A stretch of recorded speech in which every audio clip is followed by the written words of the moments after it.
Marc chapitre 4, nous allons lire du verset 10 au verset 13. Lorsqu'il fut en particulier, bien entendu après avoir raconté la parabole, lorsqu'il fut en particulier, ceux qui l'entouraient avec les 12 l'interrogèrent sur les paraboles. Il leur dit, c'est à vous qu'a été donné le mystère du royaume de Dieu, mais pour ceux qui sont dehors, tout se passe en parabole, afin qu'en voyant, ils n'aperçoivent point, et qu'en entendant, ils entendent et ne comprennent point, de peur qu'ils ne se convertissent et que les péchés ne leur soient pardonnés. Verset 13. Il leur dit encore, vous ne comprenez pas cette parabole? Comment donc comprendrez-vous toutes les paraboles? Le verset 13 est important. Il leur dit encore, vous ne comprenez pas cette parabole? Comment donc comprendrez-vous toutes les paraboles? Vous ne comprenez pas cette parabole? Comment est-ce que vous allez comprendre les autres paraboles? Toutes les autres paraboles. Ça veut dire que cette parabole-là est un peu la clé, même pas un peu, c'est la clé des autres pour comprendre même les autres paraboles, toutes les autres paraboles. Il dit, si vous ne comprenez pas cette parabole, comment est-ce que vous comprendrez toutes les autres paraboles? Cette parabole-là est essentielle, indispensable pour comprendre toutes les autres paraboles. Elle est donc la clé pour comprendre toutes les autres paraboles. Mais pourquoi? C'est parce que la parabole du semeur de la semence parle de la parole de Dieu. La parole de Dieu sans laquelle Dieu ne fait rien. Dieu ne fait rien sans sa parole. Au commencement, Dieu a dit dans la Genèse, et la Bible est écrit, et Dieu dit. Parole. Dans Jean chapitre 1, au commencement était la parole, et la parole était avec Dieu, et la parole était Dieu. Dieu ne fait rien sans sa parole. Christ, Hébreux chapitre 1, Christ soutient toutes choses par sa parole puissante. La parole de Dieu est indispensable. C'est pourquoi la parabole du semeur et de la semence est la clé de toutes les autres paraboles. Parce qu'elle parle de la parole de Dieu et de comment recevoir la parole de Dieu. Le Seigneur a dit que la vie éternelle, c'est de connaître le Père, le seul, le vrai Dieu, et Jésus-Christ qu'il a envoyé. Mais pour posséder cette vie éternelle, nous devons savoir comment recevoir la parole de Dieu. Ton cœur est-il en bon état? Parce que la première catégorie de personnes, ce sont ceux qui ont reçu la parole le long du chemin. Et le Seigneur explique que ceux qui ont reçu la parole le long du chemin, ce sont ceux qui entendent la parole, et puis le diable vient et enlève de leur cœur ce qu'ils ont entendu. Le diable vient et enlève de leur cœur ce qu'ils ont entendu. Mais pourquoi est-ce que le diable enlève de leur cœur ce qu'ils ont entendu? Pourquoi? Le Seigneur explique. Il explique dans Matthieu.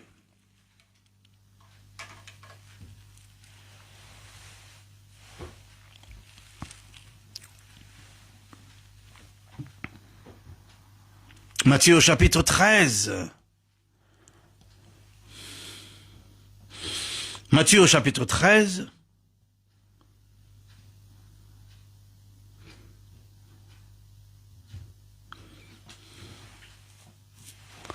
Verset 19. Lorsqu'un homme écoute la parole du royaume et ne la comprend pas, le malin vient et enlève ce qui a été semé dans son cœur. Cet homme est celui qui a reçu la semence le long du chemin. Lorsque quelqu'un entend la parole et ne la comprend pas, le diable vient et enlève de son cœur ce qui a été semé.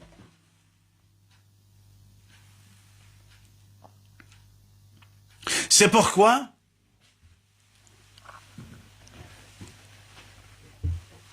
la parole doit être enseignée de sorte qu'elle soit comprise par ceux qui l'écoutent. pour ceux qui l'écoutent, le conseil est de prêter attention à la parole de Dieu. C'est la parole du royaume de Dieu. Si vous ne prêtez pas attention à la parole du royaume, vous n'allez pas la comprendre. Et si vous ne la comprenez pas, le diable viendra, il retirera de votre cœur ce qui a été semé. Ce qui a été semé vous sera enlevé de votre cœur, parce que vous n'avez pas prêté attention. Je vais vous raconter une histoire. J'étais dans une église il y a plusieurs années. Servais dans une église. Il y avait un frère parmi les responsables, parce que j'étais responsable au sein de cette église, de ce ministère. Et à chaque fois que le pasteur devait venir prêcher la parole, tout le monde s'assied, le pasteur commence à prêcher la parole, et pendant qu'on est là, le frère avait toujours cette habitude d'offrir un chewing-gum au milieu de la parole. Il sort un chewing-gum. Mon frère, tu en veux un? Toujours au moment où la parole de Dieu passe. C'est une distraction. Tu en veux? Alors, et du coup, ça te déconcentre de ce que tu es en train d'écouter. Y a-t-il un frère qui attend toujours que la parole de Dieu passe pour te raconter quelque chose? Pendant que tu es assis et que tu écoutes la parole? Ou bien, le diable envoie-t-il des pensées dans ton cœur pendant que la parole est en train de passer? C'est pour te distraire, mon ami. Ou bien, le sommeil te prend-il pendant que la parole est en train de passer? Et ça, c'est très, très, très courant. C'est seulement lorsque on est en train de faire étude biblique ou en train de lire la parole que le sommeil s'empare de certaines personnes. Et vous allez remarquer, c'est que après la parole, le sommeil est parti. Après le temps de la parole, le sommeil est parti. On se demande, mais c'est pas toi qui dormais tout à l'heure? Qu'est-ce qui se passe? Non, la personne est tout éveillée. Oui, c'est comme ça que le diable agit pour voler la parole. Il vole la parole à travers 1001 distractions.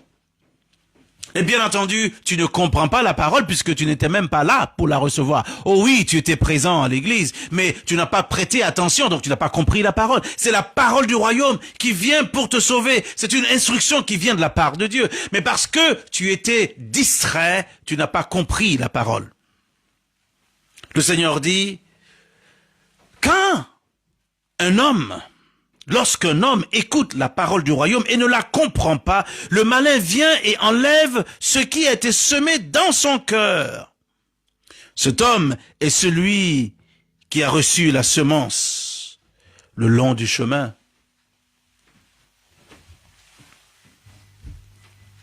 Il a reçu la semence le long du chemin.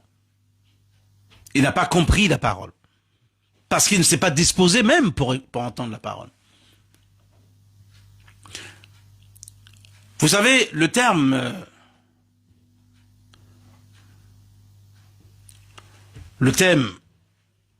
qui est utilisé ici par le Seigneur, quand il parle de comprendre,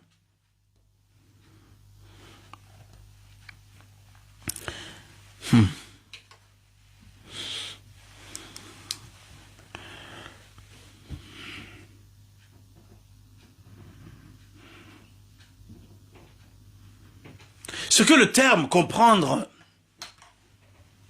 le terme qui est traduit par comprendre, ce qu'il veut dire en fait, c'est que il doit avoir, c'est un terme qui signifie ajuster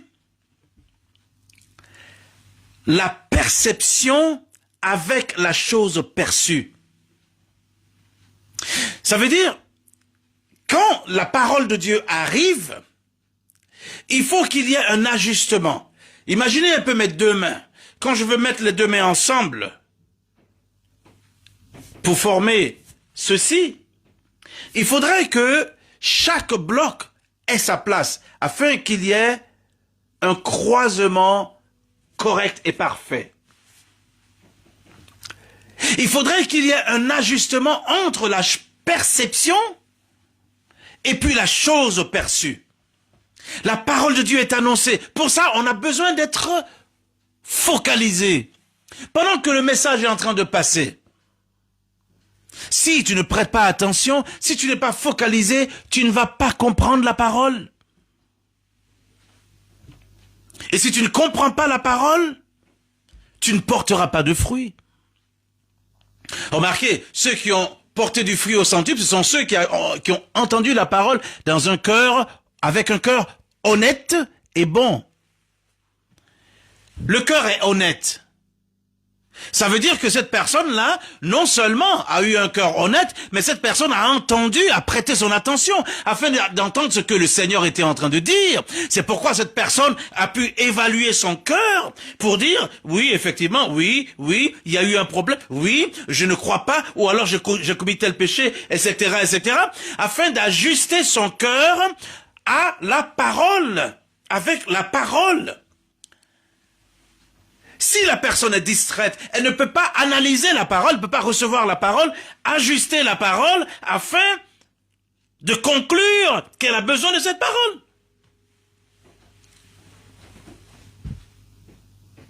Il y a quelqu'un qui m'a dit un jour, oh, tu sais, même quand je dors, je suis inspiré, je peux entendre la parole. Mensonge. Si la parole de Dieu passe et que tu dors, tu ne la comprends pas, tu ne l'entends pas, tu ne peux pas la comprendre. Arrêtons l'envie de tout spiritualiser. Tu n'as pas prêté attention, tu ne comprendras pas. Je suis enseignant de formation. Quand un élève est distrait, il ne comprend pas. C'est simple. Un élève qui bavarde pendant que je suis en train d'enseigner, il ne comprend pas ce que je dis. Je lui dis, et toi, dis-moi ce dont on a parlé. Qu'est-ce que je viens de dire? Oh, je ne sais pas. Ou alors, tu as dit, et puis voilà, il me raconte du n'importe quoi. Si tu ne prêtes pas attention, tu ne comprendras absolument pas. C'est pas seulement à la foule. Je parle même à ceux qui ont des fonctions dans l'église. Je parle même à ceux qui ont des rôles, des responsabilités dans l'église. Lorsque le pasteur se met là pour parler, Dieu parle à tout le monde, y compris les leaders. C'est étonnant. Combien de leaders, même dans l'église, n'écoutent pas la parole qui est annoncée parce qu'ils sont trop occupés à s'occuper des différentes tâches dans l'église. Ils sont trop occupés à exercer leur rôle. Et quand tu leur demandes après, qu'est-ce que le pasteur a dit? Je sais pas. Quand Dieu parle, il parle à tout le monde. Si tu as des responsabilités à l'église, d'accord. Si tu n'écoutes pas la parole à cause du rôle que tu joues, assure-toi de prendre la vidéo ou bien prendre l'audio pour écouter la parole parce que Dieu parle à tout le monde. Il parle à tout le monde. Et tout le monde doit entendre la parole. Vous savez, lorsque le prédicateur parle de la part de Dieu, il doit d'abord parler à lui-même. C'est-à-dire, il doit d'abord être bénéficiaire de la parole qu'il annonce. La parole que je suis en train de vous annoncer en ce moment de la part du Seigneur, j'en suis le premier bénéficiaire. Je la reçois moi-même. Ensuite, vous aussi, vous la recevez. Mais pour la recevoir, il faut prêter attention. Faut avoir un calepin, faut avoir un bout de papier, tu prends des notes. Et l'objectif, c'est de revoir tes notes après. Je ne parle pas de ceux-là qui prennent des notes et puis qui les déposent à la maison, ils ne les ouvrent plus, ils ne les relisent plus. C'est la responsabilité de chacun d'aller vérifier si ce qu'ils ont entendu à l'église est correct, en conformité avec la parole de Dieu.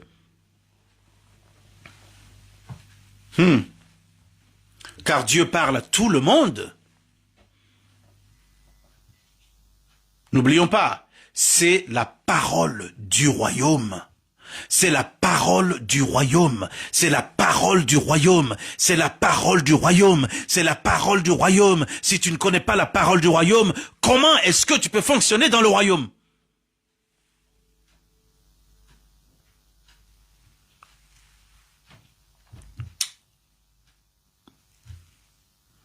Ton cœur est-il en bon état? Ton cœur est-il un cœur honnête? Ton cœur est-il un cœur bon, plein de foi? Ensuite, ils ont porté du fruit au centuple parce qu'ils ont persévéré. Ils ont persévéré. C'est-à-dire, malgré les différentes situations de la vie, ils ont gardé la parole. Ça me fait penser à un joueur de rugby. Je ne sais pas si vous jouez au rugby, mais moi je joue au rugby à un moment. Et le joueur de rugby, lorsqu'il a sa balle, lorsqu'il a la balle, ça dépend bien entendu. Effectivement, tous les joueurs sur le terrain. Le joueur de rugby protège la balle parce qu'il ne veut pas que quelqu'un lui enlève la balle. Pendant qu'il court, pendant qu'il est bousculé par les autres, il garde la balle. Ça me fait penser à la parole de Dieu. Ceux qui l'ont entendu portent du fruit avec persévérance. Malgré les épreuves, ils gardent la parole, jalousement. Parce que le diable essaie d'enlever la parole. La situation qui se produit essaie de te faire douter de Dieu. Non, tu gardes la parole. Cette parole est pour mon bien. Tu t'accordes avec Dieu. C'est en ce moment-là que tu vas porter du fruit. Ça peut être une semaine, 2, 3, un mois, un an, 3 mois, 3 ans, 4 ans. Ils ont porté du fruit avec persévérance.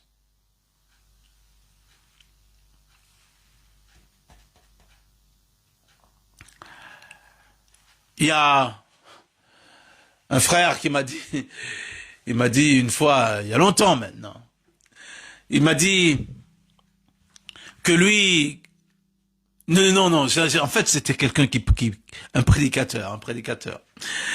Et il a dit que lui, à chaque fois qu'il entendait persévérer, il pensait à percer un mur, il dit percez et vous verrez ce qui se passe. Non, c'est pas ça, bien entendu. C'est pas ça, on ne perce pas un mur pour voir ce qu'il y a derrière, non. Persévérance, c'est une endurance. Tu gardes la parole malgré les épreuves, tu la gardes, parce que c'est cette parole-là qui va te faire porter du fruit.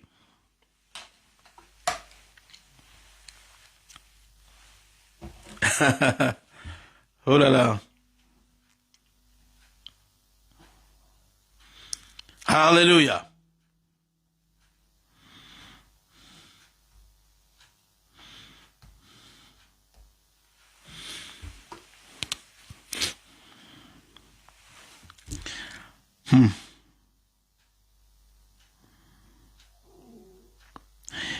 Regardons un peu ce que ça veut dire persévérance. Ils ont porté du fruit avec persévérance.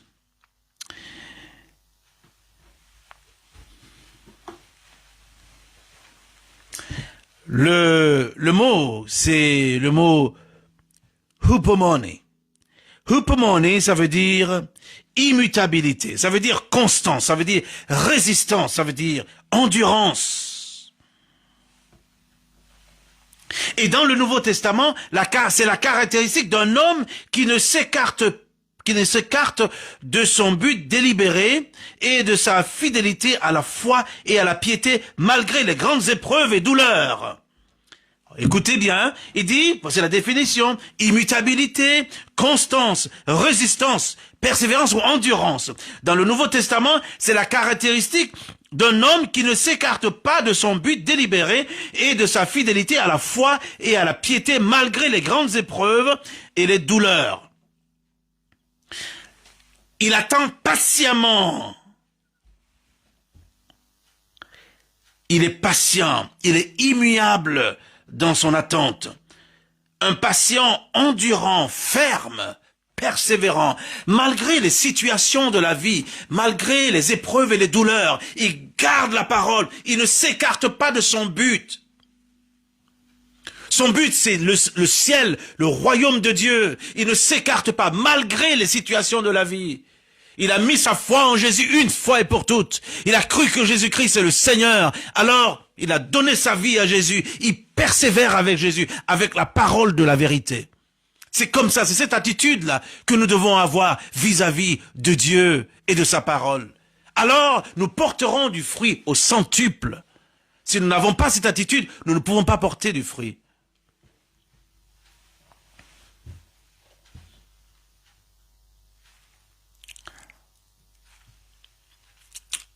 La parole de Dieu est indispensable.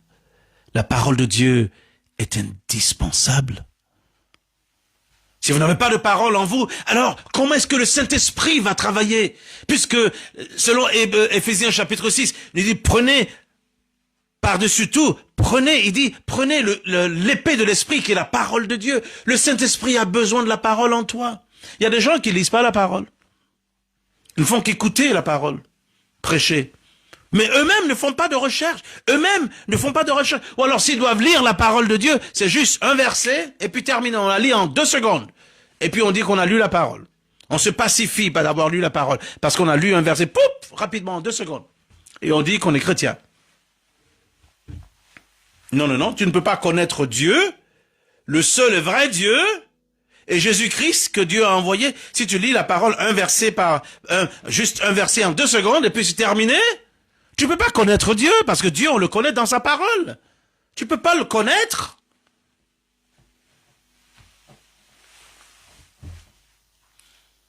Et puis toi qui te dis prophète ou prophétesse,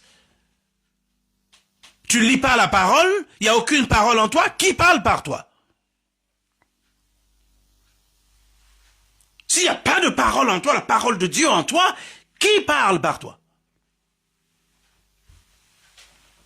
Ce que tu entends, est-ce que c'est en conformité avec la parole? Si tu ne connais pas la parole de Dieu, qui parle par toi?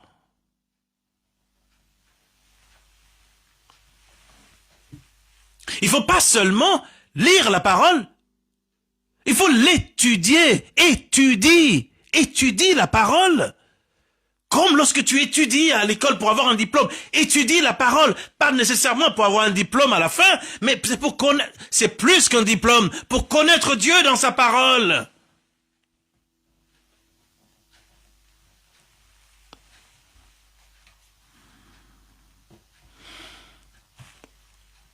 Seigneur notre Dieu, nous te prions en ce moment, dans le nom de Jésus.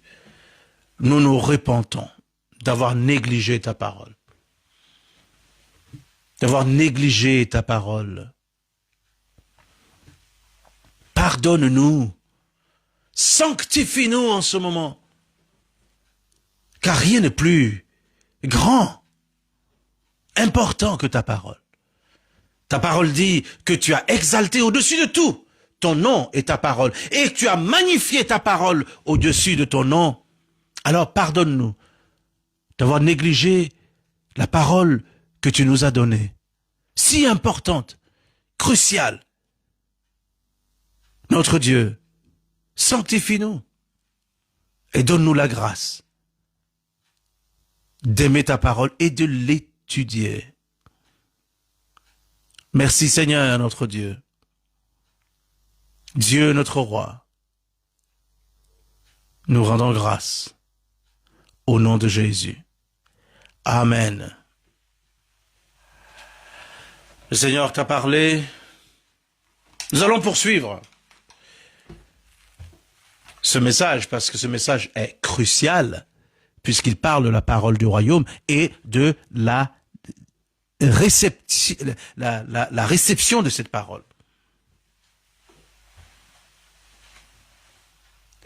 Comment on reçoit cette parole, c'est important. Donc le Seigneur va nous enseigner là-dessus.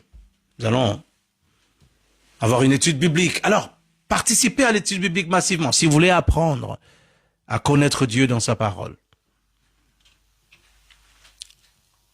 Toi qui m'as écouté aujourd'hui, si tu ne connais pas le Seigneur Jésus-Christ comme ton Seigneur et ton Sauveur, et que tu veux le connaître, prie avec moi. Reçois la parole et prie avec moi. Et selon la parole de Dieu, qui dit que quiconque l'invoquera sera sauvé. Quiconque invoquera le Seigneur Jésus-Christ sera sauvé. Il dit, si tu crois dans ton cœur que Dieu l'a ressuscité d'entre les morts, et si tu le confesses de ta bouche, tu seras sauvé. Car c'est du cœur qu'on croit pour parvenir à la justice, et c'est de la bouche qu'on confesse pour le salut. Crois dans ton cœur que Jésus-Christ est le Fils de Dieu. et confesse-le comme ton Seigneur et ton Sauveur, il te sauvera. Donc prie avec moi. Seigneur Jésus, je crois dans mon cœur que tu es le Fils de Dieu. Tu es mort pour moi sur la croix. Tu es ressuscité d'entre les morts le 3e jour. Tu vis aujourd'hui, tu es monté aux cieux, assis à droite de Dieu le Père. Tu m'entends aujourd'hui. Merci. Merci pour le salut de mon âme. Au nom de Jésus de Nazareth, je te reçois comme mon Seigneur et mon Sauveur personnel. Au nom de Jésus. Amen. Remplis-moi du Saint-Esprit. Aide-moi à vivre tous les jours avec toi pour le reste de mes jours. Je déclare et je décrète que je suis né de nouveau dans mon âme aujourd'hui. Amen. Amen. Gloire à Dieu. Levez la main droite. Que le Seigneur l'Éternel vous bénisse. Qu'il te bénisse et qu'il te garde. Qu'il fasse briller sa face sur toi. Et qu'il t'accorde sa grâce. Qu'il lève sa face vers toi. Qu'il te donne la paix. Au nom du Père et du Fils et du Saint-Esprit. Amen. Amen. Amen. Amen.